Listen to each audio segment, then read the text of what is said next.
Good afternoon and welcome. You're watching Market Fatafat on ET Now. I'm Nupur and you're catching me in the Suslon studio. Let's quickly begin the show with a quick market check. Just going through what we are seeing on the markets now. We are seeing it to be pretty range bound. Nifty 50, just below that 24,200 mark at this point in time. The Nifty 500 too not looking too good. The Nifty mid cap also down. The Nifty small cap 250 is the only one where we are seeing a bit of positive breath, but that's also just barely there. All in all, just looking at the sectors. Also, once again, holding up the pack is just defense, Nifty and pharma and realty. Most all other sectors appear to be in the red. Now, sticking with the primary markets, let's look at an IPO that is going to be listing soon, and it is Deepa Jewellers. This is a 459 crore IPO that is opening on the 1st of September with a price band of 168 to 177 rupees per share. Now, the issue includes a 250 crore fresh issue, and my colleague Sajid caught up with Dev Agarwal, the whole-time director, and Ashish Agarwal, the CMD of Deepa Jewellers, to discuss the company's growth plans, financial performance, and use of IPO proceeds. We have a total client base of 373 customers, which comprises of 47 corporate chain stores, and the remaining being the standalone stores. We sell these ornaments on an invoice basis, wherein we generate a revenue which includes the intrinsic value of gold plus the making charges and the stone charges attached to it. Mr. Ashish, you're raising 250 crores in fresh issue. What is it you're going to use for? Working capital requirement. What is the kind of working capital requirement that you have typically for this kind of business? Our current operating cycle is about 54 days, which includes inventory days of 18 days and a trade receivable cycle of 36 days.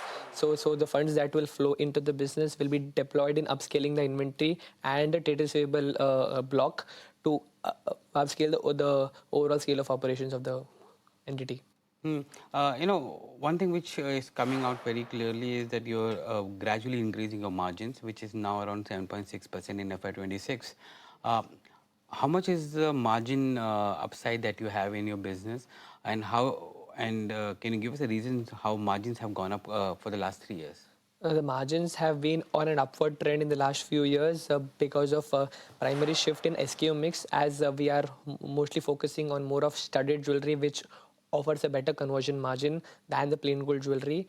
And the second reason being my operational leverage, because my making charge expense as a percentage of my selling price has gone down because of the rise in prices. And the third being my expansion into the penetration into the southern markets, where I'm able to extract a better conversion margin because of my new sales offices that have started in the city of Vijayawada.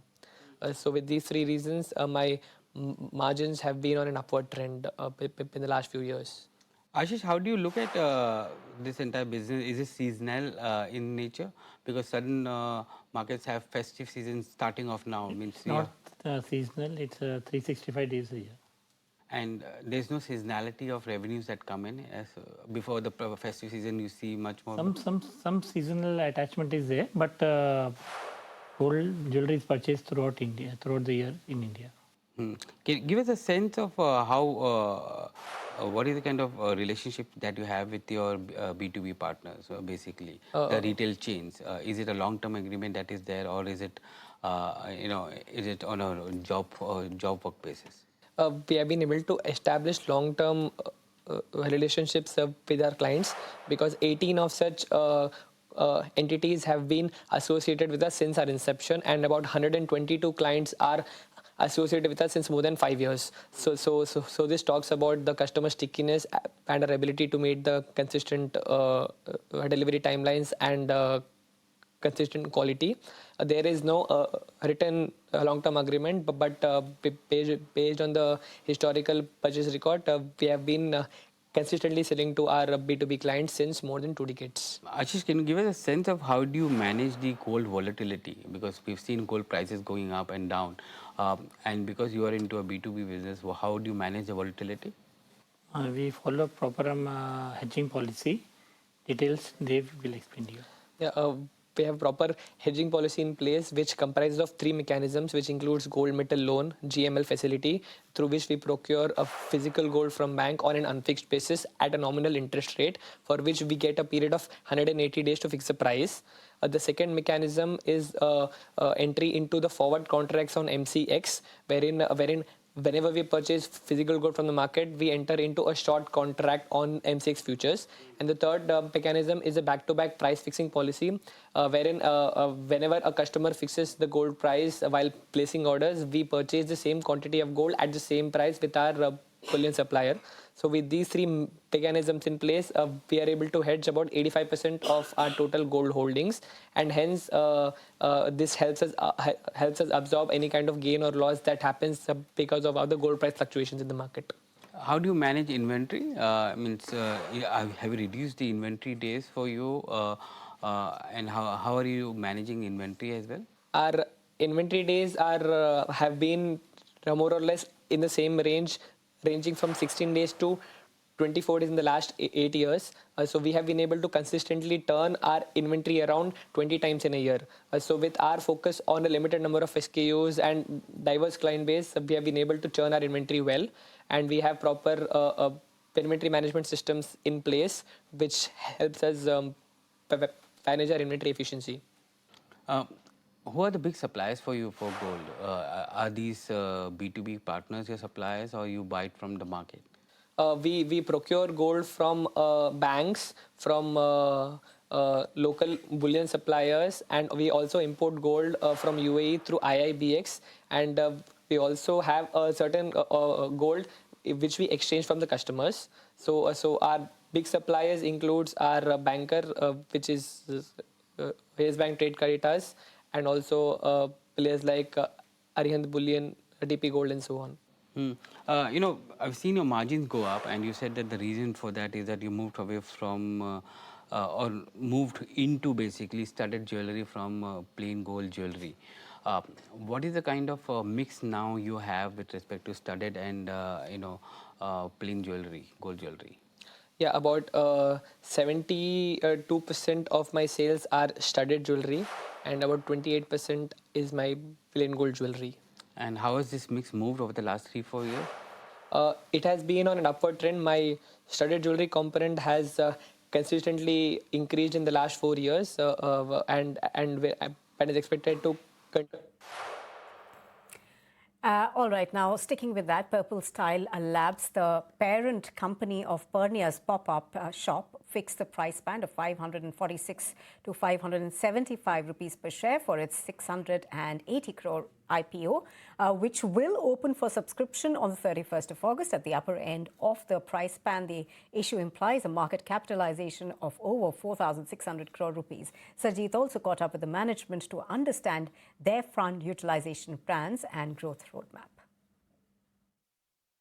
We had bought Pernia's pop-up shop in February 2018. Prior to that, it was an online-only platform. Post the acquisition, we started opening experience centers, as we call our stores. And our first experience center was opened in Juhu in 2018 itself. But over the 2 years course of acquisition, we were very quickly able to scale to 8 stores. And this included a store on Grosvenor Street, Mayfair, London as well. Post that, from since 2022, we started realizing that we need larger stores as opposed to more stores. So we opened our first large format experience center in Delhi. And since then, we have been doing the same at all the locations. So we shifted to a large store in Hyderabad as well in the year 23. We were able to successfully cross 500 crore revenue in March 24. And then in the last fiscal year, we opened 4 large experience centers. 2 in Bombay. One of them is the Ismail building on Flora Fountain, as people know. So that opened July last year. And we just did a similar size store on Linking Road, Bandra as well. And apart from this, we have also opened our first international store in US in New York on New York Madison Avenue. That has also been operational since March this year. And the business model is pretty simple. We sell all the top designers of the country. The platform currently houses 1100 plus brands. The average order value for the business was 75,000 in FY26, and we had collectively done 720 crore of gross sales in the last fiscal year. We work with all the top designers, Seema Gujral, Anushri Reddy, Amit Agarwal. I mean, you name the brand, it would have on the platform. So for an average customer looking to buy something on the luxury space from Indian designers, and as you would know, most heavy shopping typically happens for wedding wear and occasion wear. So that forms a decent part of our business. And yeah, from these large format stores, the customers get an ability to browse almost 5,000 pieces, which gives them a very wholesome experience of making wiser decisions in what they want to buy, and at a very high average order value as well, for good for us. Hmm. Uh, Give me a sense of the kind of margins that you get in this format. Given the fact that these are luxury brands, the margins should have been higher, but I can see that EBITDA margins are slightly lower, sub 10%. So let's start with the gross margin first. So despite being a platform, we have been making like our FY25 margin was 42%. Prior to that, it was 41%. So being a pure platform, we are able to get a high gross margin. Now, as far as the EBITDA margins are concerned, see, we have always been focused on growth for the last 7-8 years since acquiring the platform. So if you see just from the year 2021 to 25-26, you will notice that the platform has grown almost 11 to 12 times with almost a 60% plus CAGR.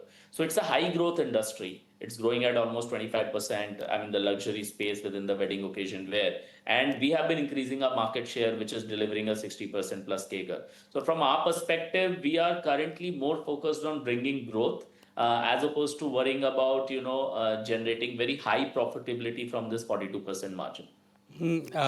And what would be the the big cost items for you, because gross margins are more than 40%, but EBITDA margin shrinks a lot. So where does the big cost come in for you? So currently, as I said, we have been focusing on building the head office. We have been building the sales side team. So salary forms a part of the cost structure, which is high. On the marketing side, we have been reducing the cost. So you will see a sharp jump between 23 to 25 on the EBITDA, because we shrunk the marketing from a 54 crore base to a 30 crore base, bringing it now below 5% in the last fiscal year. So from our lens, we have already gone towards eliminating the long tail, reduce the marketing. Site has a lot of traffic. So yeah, so the EBITDA has increased. But I think going forward, because beyond a point, the head office cost doesn't increase. So you can see the operating leverage at some point coming into play and leading to a higher margin. You're raising 680 crores, which is which is in fresh equity. What is it going to be used for? So, like we said, we are a growth-focused company. The two important levers for growth come from the payment of lease liabilities of our stores and marketing, which is typically used for running the online platform. So, if you see the significant portion, which is about 370 crores in total, is being used for lease liabilities, and on top of it, another 140 crores about is being used for marketing expenses. All right, so that's the word on the IPOs that's coming in. Well, we slip into a very short break. On the other side, we bring you more and we look also on the stocks that are buzzing in market for that.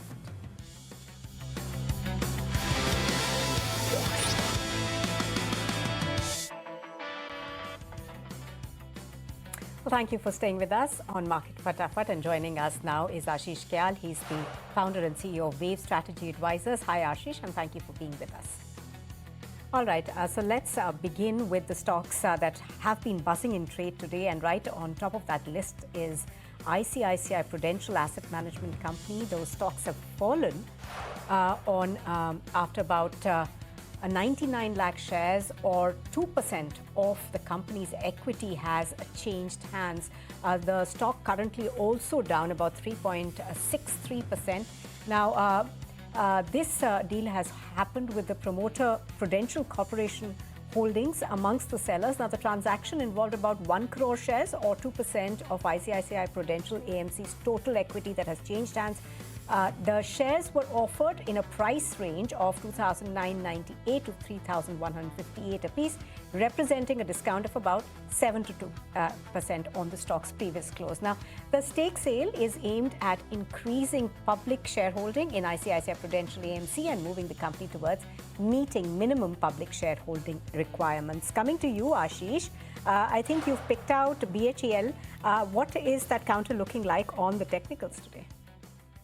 Hi, afternoon to you and all the viewers. If you look at the overall market, I think it's a stock-specific action that has continued when the index Nifty has stuck in a range. It's not going in any direction, but the small cap, mid cap index has been touching lifetime highs, and the stock-specific action has continued here. So BHEL has been consolidating for some time, and there is a possibility we might see a very strong breakout on the stock for the levels of around 460 on the upside, and one can maintain a stop loss of around 420 for the stock. Okay. And the next one that you've picked out is APAR Industries, Ashish. What's the thought process behind that one? If you look at APAR Industries, the stock has been an outperformer, and after it formed a low at the level of 7,000 in early this year, it has continued to move on the upside. The stock is now at 17,800, and still there is no loss of momentum. We can clearly see the volumes are high, and the stock is again giving a breakout after forming a flag pattern. On the upside, we can expect the targets for the stock at around 19,000. And on the downside, one can maintain a stop loss for the stock at around 17,000 odd levels. All right, so that's the stop loss at 70,000 odd levels. Let's move on to the other stock that's been really buzzing today, and that's Tata Power, where shares of that company have fallen sharply. And in fact, at one point, we're trading 4% down, but not very far away from there right now, trading 3.8% down right now. Now, this is after the company's appeal against an arbitration award of $490 million was dismissed by the Singapore International Commercial Court. Tata Power has suffered a setback in its long-running legal dispute with Kleros Capital after the Singapore court upheld an arbitral award of $490 million in favor of the company. Now, the dispute dates back actually to 2020 when Kleros initiated arbitration proceedings against Tata Power. In 2025, of course, Tata Power challenged that arbitral award and also contested the Singapore International Arbitration Centre's rejection of its challenge to the appointment of 2 arbitrators. Going back to Ashish right now, Ashish, you've picked out HFCL. So how is that one looking to you today in trade? HFCL has shown a very clear pattern of higher movement from 180 levels after it formed low at 180 in the starting of the month. And it has continued to inch on the upside. The overall undertone remains positive, but you look at the stock from